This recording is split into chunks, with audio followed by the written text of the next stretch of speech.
আসসালামু আলাইকুম।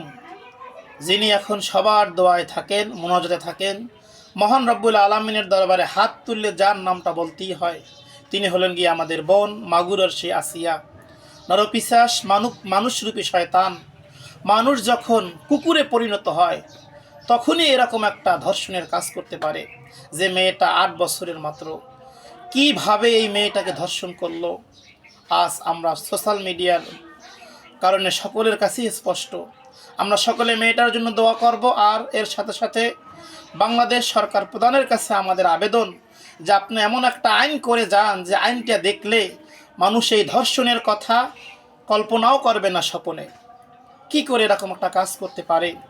মুসলমান হয়ে একজন মুসলমান সে মহান রব্বুল আলামিনকে ভয় পাবে, তার মধ্যে এরকম ধর্ষণ, অবিচার, অনাচার দিন দিন আমরা এরকমই শুনি।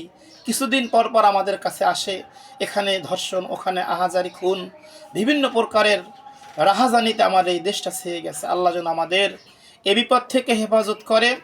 আর সরকার প্রধানের কাছে আমাদের আবেদন এবং তার আবেদন যে আপনি এমন একটা আইন করে যান যে আইনটা সকলের কাছে গ্রহণযোগ্য। ধর্ষণের শাস্তি শুধুমাত্র মৃত্যুদণ্ড। এটা কোরআনেরও আইন, আল্লাহ নবীর জবানায়ও আইন চালু ছিল। এজন্য আমরা বলি যে আপনি একটা আইন চালু করে যান এবং মানুষ যেন ব্যক্তিগত ভালো হয়। আমরা মুসলমান, আমাদের নিজকে ভালো হতে হবে। নিজে ভালো হলে আমাদের সমাজ, জাতি, দেশ ভালো হয়ে যাবে। একটা শাস্তি যদি গ্রহণযোগ্য হয়, দুনিয়ার মানুষ যদি দেখে যে ধর্ষণের জন্য মৃত্যুদণ্ড, তাহলে আমার মনে হয় এ জাতি সঠিক পথে ফিরে আসবে। আল্লাহ আমাদের সকলকে সঠিক বুঝ দান করুক। আর আমরা আসিয়ার জন্য দোয়া করবো, আল্লাহ যেন নেক হায়াত দারাজ করে মেয়েটাকে যেন আল্লাহ পাক রব্বুল আলামিন হায়াতে তৈয়বা দান করে। আল্লাহুম্মা আমিন।